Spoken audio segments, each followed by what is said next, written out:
Estuvimos haciendo una revisión acerca de lo que es la dinámica mandibular, ¿no? La mecánica del movimiento mandibular. Ahora, ¿esto con qué finalidad lo estamos revisando? ¿Con qué finalidad ustedes están leyendo, ¿no? Tantos libros como, por ejemplo, el de Okeson? Les he sugerido que lean el Alonso, perdón, el de Hans, el Dawson, ¿no? Porque definitivamente ya desde el inicio hemos dado la indicación, o es más, creo que ya ustedes deben haber comprendido eso. Tienen que conocer pues, todo lo que es el sistema estomatognático, tanto su normalidad, tanto todo lo que hemos ido viendo, y también cómo funciona eso, ¿no? Cómo es la dinámica del movimiento. ¿Quién más que nosotros para saber cómo se mueve o cómo es la mecánica del movimiento mandibular? En la revisión que han hecho ustedes, vamos a ver ahora, hay una serie de gráficos, de esquemas que motivos de trabajos de investigación han sido generados. Me estoy refiriendo a estos esquemas que tridimensionalmente representan los movimientos mandibulares. Si queremos mencionarlos, son tres esquemas, ¿verdad? En el plano sagital se genera un esquema llamado el esquema de Poseidon. En el plano frontal, un esquema parecido a un escudo. Y en el plano horizontal, ¿no? En el plano oclusal, si quieren llamarlo así, está el arco gótico de Inicia. No son esquemas que se ha generado a través de movimientos, llamados movimientos bordeantes, movimientos extremos.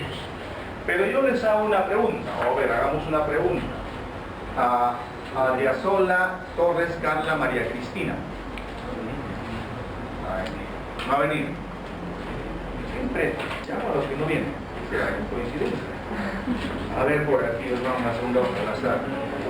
Diestra Morán Gerardo. Tampoco va a ir. ¿Está o no está?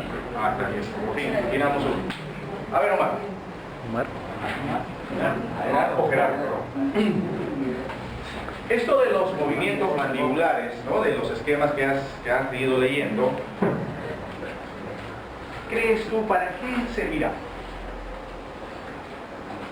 ¿Cuál será la intención de aprender esto o de revisar esto? Bueno, lo primero y más importante es lo que usted dice, ¿no? Tener conocer lo normal. Ya. Ahora, para poder estos gráficos, tanto de dónde inicia hacia dónde termina, tanto la apertura, el cierre y los demás movimientos, nos van a guiar, por ejemplo, cuando tenemos patologías en lo que es apertura, dientes prematuros, y entonces ahí podemos observar discusión a nivel de los códigos, ¿no? Entonces podemos observar eso, ¿no? Cómo esa trayectoria se va modificando. Ok, muy bien. La idea yo creo que la tienes y esa es la intención de saber esto. O sea, ahora estamos revisando esto porque tenemos que conocer la normalidad.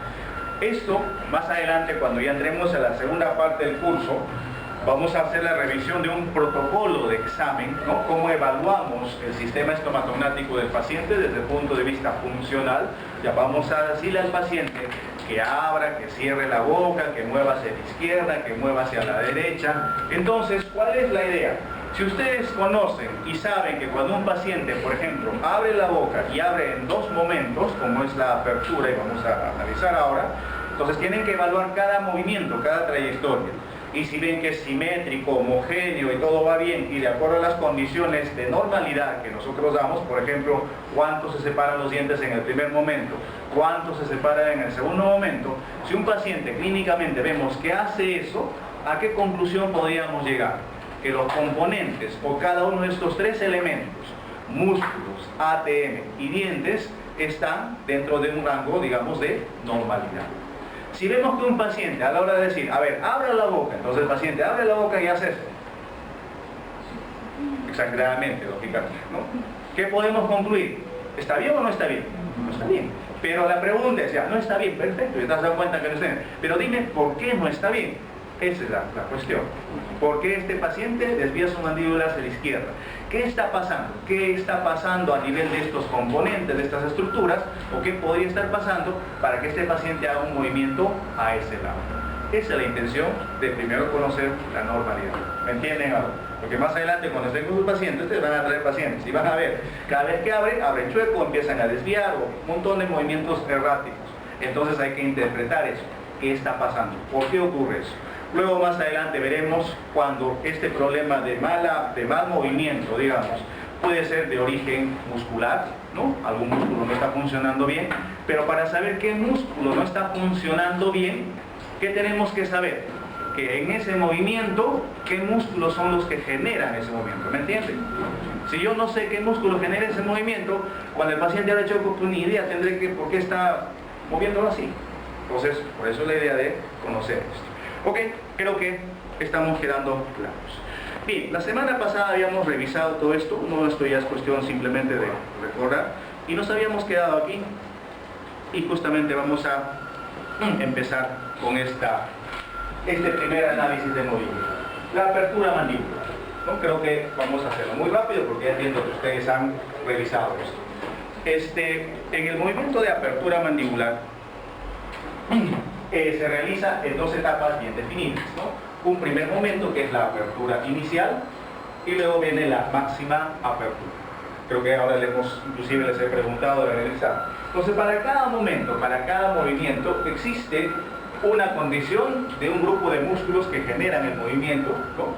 Y además, para cada componente de estos tres que hemos mencionado, músculos, dientes y ATM, la posición de ellos o la trayectoria de movimiento es particular, ¿no? No todos los movimientos generan la misma condición. Por ejemplo, en un primer momento, en la etapa de apertura inicial, ¿no? Vemos este esquema para hacer que la mandíbula abra un poquito, y si todos hacen ese movimiento, reposen, abran la mandíbula un poquito, y si ponen sus dedos acá, vamos a ver. En un movimiento de apertura inicial, ¿qué pasa con los cóndilos? Recuerden que los cóndilos por sí solos, las articulaciones, pueden hacer dos tipos de movimientos, ¿se acuerdan, verdad? ¿Cuáles eran? ¿Ah? Rotación y traslación. Entonces, en este primer movimiento de apertura, ¿qué movimiento hace? Solamente de rotación. ¿Ok? Y cuando hace rotación, los dientes se separan un poquito. Ustedes están viendo. ¿Cuánto aproximadamente? 20 milímetros. 10, 15, 20, 25 milímetros. No más de 20, 25 milímetros. Cuando ya se separan más estos dientes, los cóndilos ya no rotan. ¿Qué pasa con los cóndilos ahora? Entonces, habiendo esta condición, vamos a ver ahora que los músculos que hacen este movimiento son grupos diferentes. Para que la mandíbula descienda un poquito y los cóndilos solamente roten, los pterigoideos externos inferiores que están acá, que hemos indicado que son músculos que producen el movimiento de apertura, ¿estarán activos o inactivos? Inactivos. En el momento de apertura inicial. Inactivos. Porque el cóndilo solamente está rotando. ¿Cuántos entran en actividad estos músculos? Se contraen y cuando jalan al cóndilo. Entonces, si jalan al cóndilo, el cóndilo se está trasladando. Y cuando el cóndilo se traslada, ya no es la apertura inicial. ¿Qué movimiento es? Máxima apertura. Entonces, en un primer momento, ¿quién hará que la mandíbula descienda? Los músculos suprayoideos. Pero acuérdense, los músculos suprayoideos, al contraerse por la dirección de las fibras que tienen, miren, al contraerse, jalan la mandíbula. Pero para que la mandíbula pueda descender, esta otra inserción de estos músculos suprayoideos, que saca el hueso ioides, el hueso ioides, ¿cómo tiene que estar? ¿Fijo o móvil? Fijo. ¿Y se acuerdan la vez pasada que hicimos el ensayo? ¿No? Abrimos la mandíbula, cobran su ioides, ¿se acuerdan de esto? El ioides está fijo. Ahora, unten los dientes, ¿no? Pasen la saliva y vuelvan a sentir el ioides. ¿Qué sienten? ¿Cómo se mueve? Entonces cambia de posición. Creo que ese análisis la vez pasada lo hicimos. Bueno, para el movimiento de apertura inicial, el hueso ioides está fijo y se contraen los suprayoideos. Entonces la mandíbula desciende, los cóndilos rotan y los dientes se separan aproximadamente entre 15, 20 hasta 25. O sea, generalmente milímetros es bastante, 25. Hasta 20 generalmente. Apertura inicial. Para la máxima apertura, ya dijimos, ahí en ese momento se contraen los pterigoideos externos. Entonces los cóndilos avanzan hacia adelante y hacia abajo. Por consiguiente, la mandíbula va a ir hacia adelante y hacia abajo. Y los dientes se separan mucho más. ¿Cuánto se separan los dientes en una máxima apertura? En promedio. 40, 45 milímetros, ¿no? Es más, vamos a ver la parte clínica, por ejemplo. Decir 40 a 45 a veces no es tan cierto. Por ejemplo, el doctor Reinaldo, muchachón, metro 72, metro 77, uy, ya me quedé con metro 77, ¿no? Y, por ejemplo, aquí alguno de ustedes, pues, metro 60, ¿no? Entonces, cuando ambos abren la boca, ¿La amplitud de la apertura será igual? Uno va a tener más que otro, es lógico. Entonces, por eso existe un rango de apertura. Ahora, si decimos que el rango de apertura máxima es 45 milímetros, muy bien, que el doctor Reinaldo pueda tener 45, pero alguien que es un poco más bajito tendrá 45, no, de repente tiene 40 o 35. Y tiene 35, no, este tiene 35, está con una limitación de apertura. ¿Será cierta esa apreciación? No, va a depender también de todo el resto del cuerpo. Entonces, para eso hay algunos criterios que les vamos a enseñar y pues voy comentando uno. Hay una manera muy fácil de saber cuánto abre el paciente, ¿no? Estos 3 dedos. Estos 3 dedos tienen que entrar en la boca del paciente así. Si el paciente puede poner estos 3 dedos, su máxima apertura está dentro de su rango normal. Si no lo puede hacer, está con una limitación. Ahora, si mete toda la mano, bueno, es un caimán. Puede pasar. Puede pasar. Tiene complejo de caimán. Bueno, entonces, este cuadrito ya ustedes lo han revisado, ¿no? Recuerdan lo que hemos visto del libro de Alonso, digamos de Mans, lo menciona. Y no lo vamos a explicar, simplemente estamos dando la idea de cómo funciona esto. Muy bien, en el movimiento de cierre, no lo copien si está en el libro de... Igual ese cuadro está igualito al libro de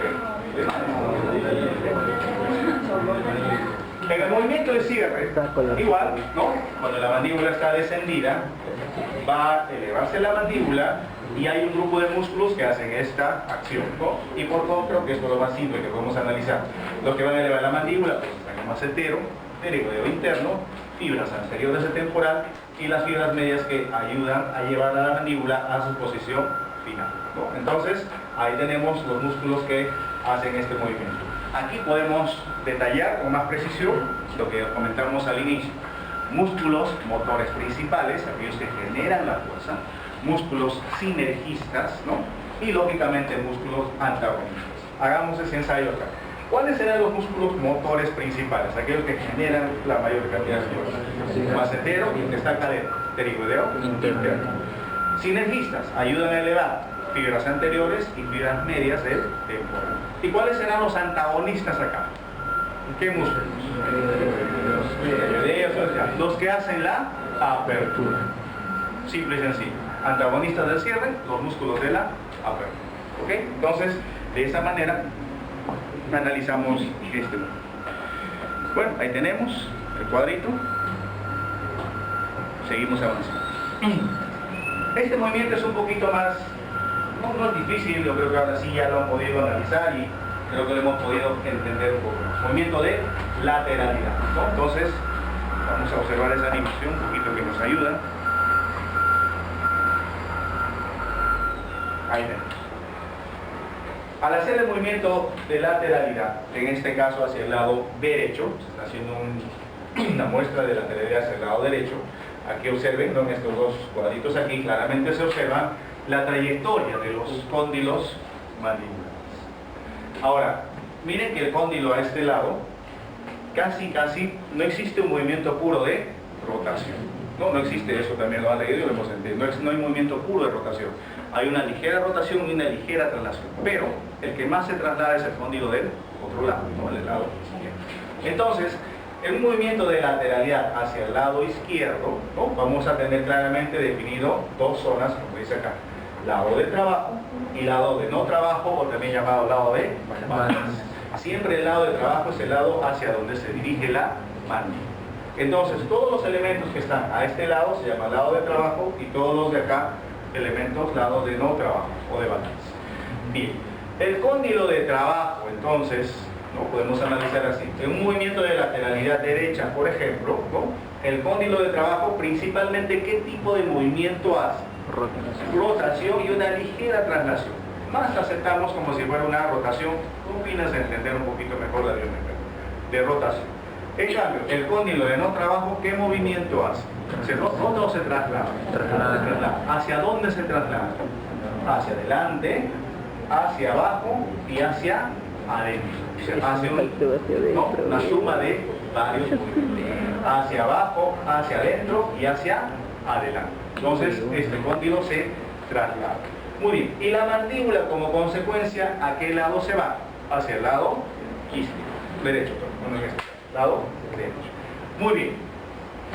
vayan viendo esa animación que se ve muy bonito todo, ¿no? Cómo va cada elemento va figurando. Bien, ya hicimos el análisis de las articulaciones, ¿no? De las ambas, uno rota y el otro se traslada con una dirección característica. A nivel de dientes, ya vieron, ¿qué pasa con los dientes? Idealmente, al hacer una lateralidad derecha, ¿qué dientes deben guiar ese movimiento? Los caninos. Pero vamos a encontrar variedad. Puedes encontrar el canino, el incisivo, premolares. Ya dado el momento calificaremos eso. Función de grupo anterior, función de grupo posterior. Luego evaluaremos cuál es lo más adecuado, ¿no? Y la condición más propicia. Ya conversamos un poco de eso en algún momento, pero volveremos a revisar. Muy bien. ¿Qué nos falta analizar? Lo más complicado, los músculos. Muy bien, entonces ahora vamos a ver los músculos en este esquema de acá. Para que este cóndilo que está en esta posición avance hacia acá, ¿quién tendrá que jalar? ¿Qué músculo tiene la capacidad de jalar al cóndilo? Pterigoideo externo, pterigoideo externo inferior. Siempre pongan eso, inferior, porque ponen pterigoideo externo, nada más. Pero acuérdense que el pterigoideo externo tiene dos fascículos, un superior y un inferior. El superior es activo solamente ¿en qué momento? En el cierre, ¿no? En cierre máximo para jalar al disco para que se acomode. Eso ya lo hemos visto bastante cuando vimos ATL. Entonces, el pterigoideo externo tiene la capacidad de contraerse y jala a este cóndilo y lo lleva. ¿Y por qué la mandíbula se va a este lado? Porque solamente se está contrayendo el pterigoideo externo inferior de este lado. ¿De qué lado? Lado izquierdo. Bien, ¿no? El movimiento de la mandíbula es hacia el lado derecho, pero el que se contrae es el del lado izquierdo. ¿Ok? Muy bien. Entonces, ¿qué más? Otro músculo que coadyuva esto es otro músculo que está acá adentro. ¿Se acuerdan que este músculo que está acá adentro? El pterigoideo interno. Con la dirección de las fibras, ¿se acuerdan en el esquema que vimos? Si se contraía solo uno, también coadyuva a que esta ATM o esta articulación se vaya hacia adelante, hacia adentro y hacia abajo. El que está acá, ¿cómo se llama este músculo? Pterigoideo interno. ¿Okay? ¿De qué lado? Del lado contrario al que se realiza la lateral. ¿Ok? Muy bien. Entonces, estos músculos, estos dos de acá, pterigoideo externo y pterigoideo interno, los vamos a llamar músculos motores principales. ¿Okay? En un movimiento de lateralidad derecha, entonces, motores principales, los pterigoideos externo e interno del lado izquierdo. En este lado de acá también hay grupo de músculos, por ejemplo el macetero es temporal, que se contrae levemente para ayudar a que esta mandíbula se mueva un poquito para allá. Este grupo de músculos, que no son los que generan principalmente el movimiento, ¿cómo los llamaremos? ¿Qué grupo de músculos? Músculos sinergistas. ¿Okay? ¿Y cuáles serán los antagonistas para este movimiento? Los contralaterales. Los que hacen movimiento de lateralidad hacia el otro lado, hacia el lado izquierdo. ¿Okay? Entonces, así de sencillo es el análisis. Creo que no es tan complicado, ¿no? Esperemos ahora los exámenes que han dado, la respuesta vaya por ese. Una para de fuera hacia adentro me faltó. Bueno, ahí tenemos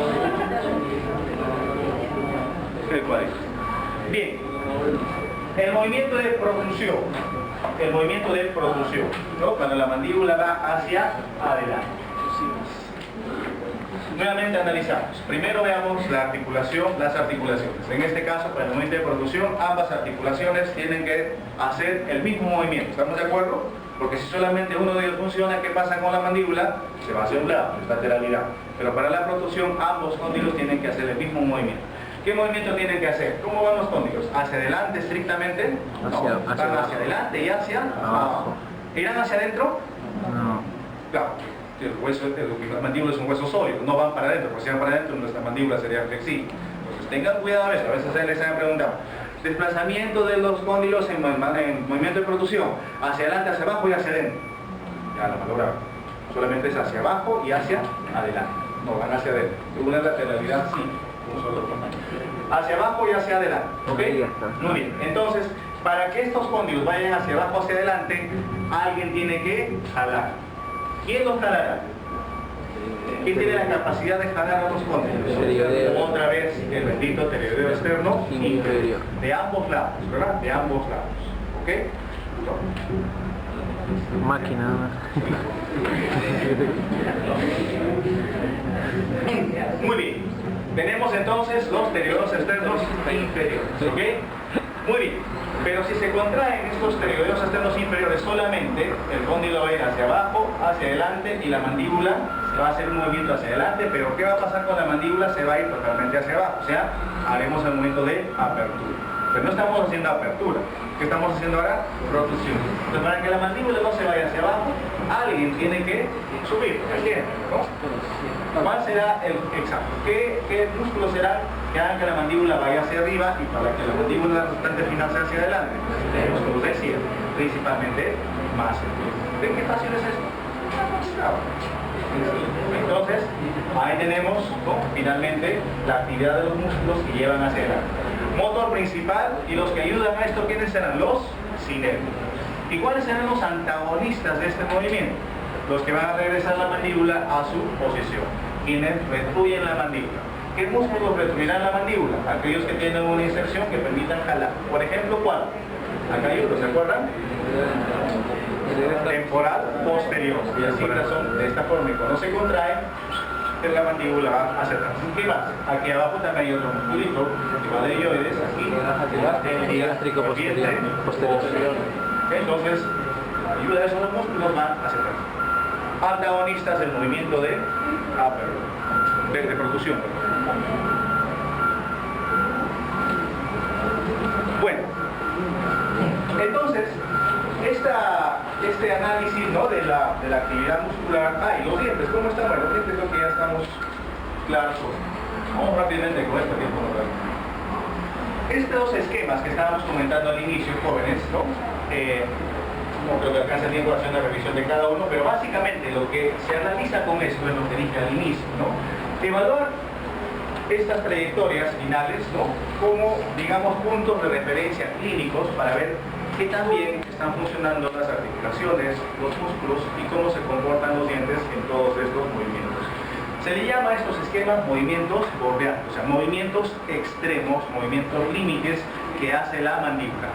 Que funcionalmente, habitualmente, ¿se harán estos movimientos cotidianamente todos los días? No.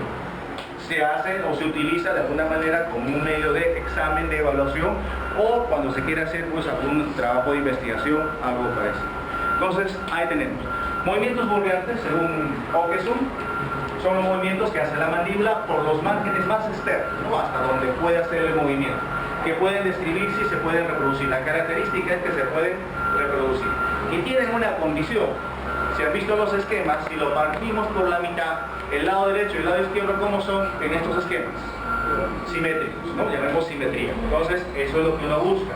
Si hacemos el análisis usando estos esquemas en un paciente, vuelvo a repetir lo que comenté hace un momento, y vemos que al hacer una máxima lateralidad izquierda, describe tener una trayectoria, y al hacer una máxima lateralidad derecha, no llega a cumplir lo mismo desde acá, ¿qué significa? Que hay una asimetría. ¿Eso que nos está dando como información? Que algo en este lado, en este movimiento, está fallando. ¿Qué está fallando? Probablemente los músculos, probablemente la articulación que no permite, ¿no?, llevar hasta este movimiento extremo. Entonces, eso es la importancia de conocer esto. Dentro de ese amplio espacio, de ese amplio margen que se puede generar a través de los movimientos bordeantes, está la capacidad de la mandíbula de hacer los movimientos funcionales. Por ejemplo, la masticación, ¿no? Entonces, son movimientos que se producen durante la actividad funcional de la mandíbula y están dentro de estos espacios. Por eso que en los esquemas, si ustedes han visto, podemos poner aquí, por ejemplo acá, ¿no?, en el plano frontal, estos son los movimientos bordeantes extremos, y esta gotita de agua estaría representando el esquema funcional ¿de qué? De la masticación, lo que se conoce como el ciclo masticatorio. Es el tema del primer seminario que vamos a desarrollar aquí en 2 semanas, si no me equivoco, cada uno en su respectivo. ¿Okay? Y acá tenemos en el otro plano, también igual, movimientos funcionales, y en el plano sagital, famoso esquema de Poset, ahí tenemos, ¿no?, el esquema de movimientos bordeantes, de movimiento funcional, como la masticación, por ejemplo. Bueno, vamos a... Bien. Bueno, este es el famoso esquema de Poset. Básicamente esto describe, ¿no?, las trayectorias en el plano sagital. ¿Saben cómo han hecho estos esquemas? Es más, ustedes lo pueden volver a hacer. Probablemente algunos de ustedes, he visto varios chicos que están interesados en hacer temas de investigación, sería interesante hacer un trabajo sobre eso. Porque este esquema lo hizo este fulano, José, ¿no? Ahora, como se describe en el artículo cuando lo hizo de una manera. Algunas veces trataron de replicar este experimento, este análisis, y la coincidencia o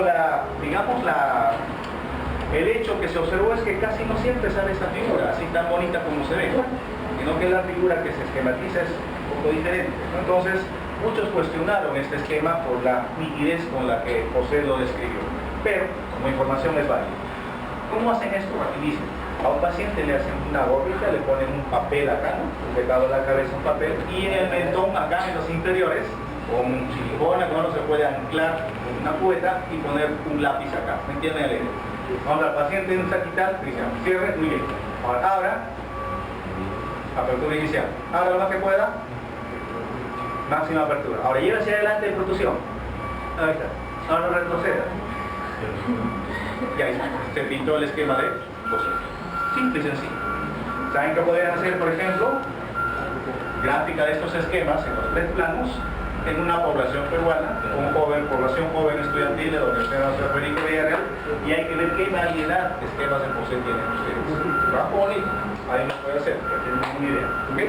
Bueno, entonces, ahí tenemos este análisis, por ejemplo. Bueno, vamos a verlo rápido, esto ya lo vimos, la apertura creo que ya lo entendimos, primera, segunda etapa, no tiene la pena repetir. El límite anterior, que es el cierre en protusión, ¿no? Va hacia adelante, por ejemplo aquí. La mandíbula ya está abierta, los códilos están fuera, y para elevar la mandíbula, ¿no? La mandíbula va hacia adelante y está en protusión. ¿Okay? Llega a una posición límite de máxima protusión. Y luego, vamos a ver, esto está al revés, con el poneo que son, es el límite superior. ¿Ok? Ahí está, el límite superior. Y acá, y de aquí retrocede, ¿verdad? Ahora, este esquema, observen, en comparación con el otro, quiero preguntarles a Borgi. Ahí está, de aquí.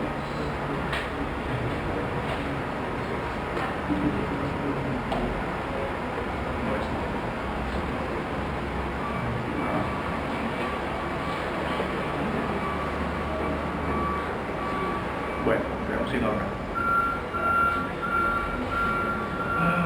Aquí está. Bueno. A lo que quiero llegar es acá. Este punto de acá, este es el límite superior, ¿no? Límite de contacto dental. Y aquí hay en este esquema, aquí tiene una característica. A este nivel, ¿no? A este nivel observamos la presencia de un solo punto. Este punto de acá nos está representando que este paciente que ha graficado este esquema tiene una posición de coincidencia en lo que conocemos como oclusión en relación céntrica y la oclusión habitual, o máxima interpretación, si queremos denominarlo así según el libro de Dawson. Entonces este paciente, en otras palabras, tiene un solo arco de cierre. ¿Tendrá o no tendrá contacto prematuro? No tiene contacto prematuro. Porque aquel paciente que tiene contacto prematuro va a tener un punto acá, que es el de máxima intercuspiración, o también llamado oclusión habitual, y otro puntito más acá, que sería el de oclusión céntrica u oclusión en relación céntrica. Entonces hay dos puntos acá. ¿Me entienden lo que les estoy comentando? ¿Sí? ¿Más o menos me queda? Muy bien. Entonces, esa es la variante, por ejemplo, de un paciente que tiene dos arcos de cierre, o sea, oclusión habitual y oclusión céntrica, y alguien que tiene un solo arco de cierre, que solamente hay la coincidencia de un solo. Ahora, esta trayectoria, el límite superior del esquema de Posset, está generado ¿por qué? ¿Por qué esta trayectoria es así? ¿Qué está describiendo? La trayectoria que hacen los dientes cuando están contactando. Les pregunto, un paciente que no tiene dientes, ¿ok? Prótesis completa. ¿Cómo será esta trayectoria? Probablemente recta, probablemente hacia arriba, probablemente hacia abajo, pero ¿tendrá estos declives? No, ¿ok? Entonces, eso es el análisis. Ahora, un paciente que tiene una clase 3, por ejemplo, un paciente que tiene una clase 2 por vía profunda, ¿cómo será esta trayectoria? Analiza, ¿ok? Eso ya se pregunta para el paciente. Muy bien, seguimos. Bueno, este es entonces el esquema de Posset. Este otro es el arco gótico de Gysi, que representa los movimientos en el plano horizontal. Este de aquí es máxima protusión, máxima lateralidad derecha, máxima lateralidad izquierda. Este esquema se genera. ¿Saben cómo se hace este esquemita? También lo pueden hacer. En prótesis completa, no sé si han visto esto, ahí nació esto, en prótesis completa.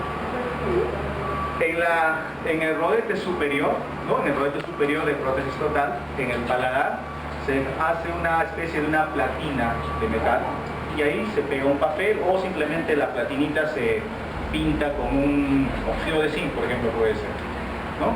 Y abajo, en el inferior, se coloca en el rodete inferior una púa, ¿no? En el rodete también se coloca una pequeña púa. Cuando el paciente cierra, la pequeña púa que hay abajo va a contactar con la platina de arriba.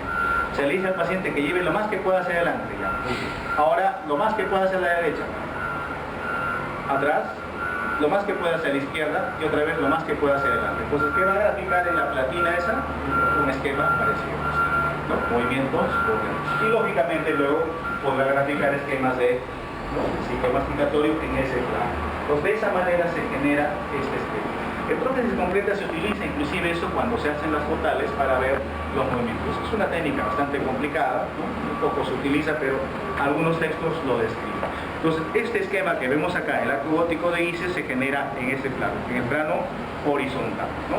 Y ahí están los movimientos que hace la mandíbula, ya lo analizamos, ¿no? Así que no hay más tiempo para eso.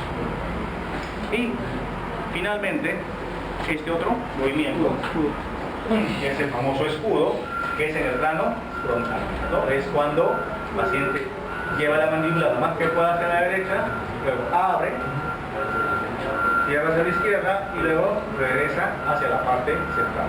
Recuerden que son movimientos extremos. Por ejemplo, ¿qué pasaría si un paciente tiene esta trayectoria de máxima lateralidad de esta forma y hacia el lado izquierdo tiene la trayectoria solamente acá y de aquí viene así? Este es más chiquito y este es más grande. ¿Qué está pasando acá? Que al momento de llevar la mandíbula hacia la izquierda tiene una limitación.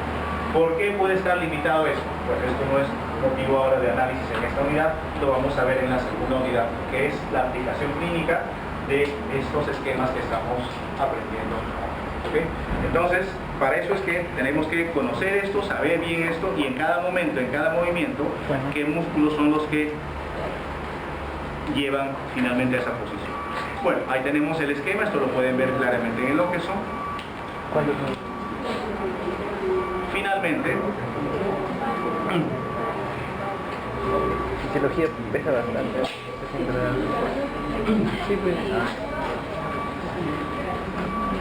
es una animación donde se describe, ¿no?, que todos estos esquemas que ustedes analizan en cada plano realmente están, ¿no?, en un, digamos, tridimensionalmente en un espacio que configura todo un área, una superficie, un área, para ser más exacto, que es de manera tridimensional, ¿no? Que lo pueden ver ustedes, más o menos en esta animación está esquematizado todo eso. Entonces, cuando analizamos pues la dinámica mandibular, todos estos esquemas son producto de ¿qué? De los movimientos que se hacen a nivel de la articulación, de la condición de los dientes y de la dinámica que tienen cada grupo de músculos para cada momento, para cada movimiento y para cada posición que describe cada uno de estos esquemas. El tiempo no nos da, jóvenes, para analizar en cada uno, como han visto, el tiempo es tirado. Por eso le digo que ustedes lean y ojalá que con lo que hemos visto ahora hayan entendido un poquito mejor. Hay que volver a leer porque hay que ver en cada punto, a cada momento, hay un grupo de músculos que está llevando a esa posición, los cóndilos se encuentran en una determinada condición y los dientes tienen una determinada participación. Que son las preguntas que hemos hecho en el primer fascículo y en el tercero. Y ese es el análisis que finalmente tienen que hacer ustedes. En cada momento, en cada trayectoria que hay en cualquiera de estos esquemas, tienen que saber o analizar y llegar a la conclusión cómo cada uno de estos tres elementos está participando en esta actividad. ¿Ok? Muy bien, vamos a llegar hasta ahí porque ya es 9:15, les formamos esta razón.